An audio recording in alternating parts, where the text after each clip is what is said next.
Hi, fibroid இருக்குது ஸ்கேனில். So எடுக்கணுமா வேண்டாமா, இது நிறைய பேருக்கு டவுட் இருக்கும். So I am doctor Bhuvaneshwari, fertility specialist, laparoscopic surgeon and robotic surgeon from GBR Fertility Center, Chennai.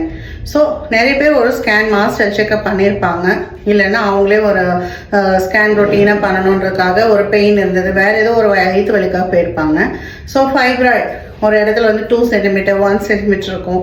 So அது மல்டிபிளாக கூட இருக்கலாம், சிங்கிளாகவும் இருக்கலாம். உடனே எனக்கு ஃபைப்ராய்டு வந்துருச்சு, உடனே எனக்கு ஆப்ரேட் பண்ணணுமான்னு நினச்சிட்டு நிறைய பேர் கால் பண்ணுவாங்க. ஆனால் சில குரூப் ஐயோ இது இருந்துச்சு, நான் எதுவும் பண்ணிக்க விரும்பலை அப்படின்னு இருப்பாங்க. ஒரு முக்கியமான விஷயம் இதில் தெரிஞ்சுக்கிறது என்னென்னா, சின்ன சின்ன ஃபைப்ராய்ட்ஸ் இன்சிடென்ட்லாம் ஃபைண்டிங் பண்ணியிருக்கோம், ஃபர்டிலிட்டி இஷ்யூ இல்லை.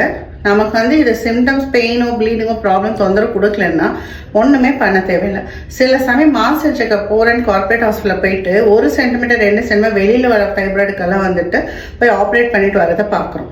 ஸோ அதெல்லாம் தேவையே கிடையாது. ஃபஸ்ட்டு நீங்கள் தெரிஞ்சுக்க வேண்டியது, அன்லெஸ் 4 and 5 சென்டிமீட்டர் அபோவ் இருந்தால் தான் ஃபஸ்ட்டு அதை பற்றியே யோசிக்கணும்.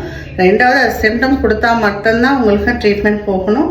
மூணாவது, உங்களுக்கு ஃபர்டிலிட்டி இஷ்யூ இருந்தால் மட்டும்தான் ரிமூவல் போகணும். ஸோ இதுதான் பேசிக் பிரின்சிபல். இதை நீங்கள் கரெக்டாக தெரிஞ்சுட்டு ஃபாலோ பண்ணீங்கன்னு நினைக்கிறேன். ஸோ அதனால் எல்லா ஃபைப்ராய்டுக்கும் தெரப்பி கிடையாது. சின்ன ஃபைப்ராய்ட்ஸ் மல்டிப்ளாக இருந்தாலும் ஒன்றும் ப்ராப்ளம் கிடையாது. சிம்டம் இல்லாத வரைக்கும் ஜஸ்ட்டு ஃபாலோ பண்ணுங்கள். Take a proper diet. Thank you.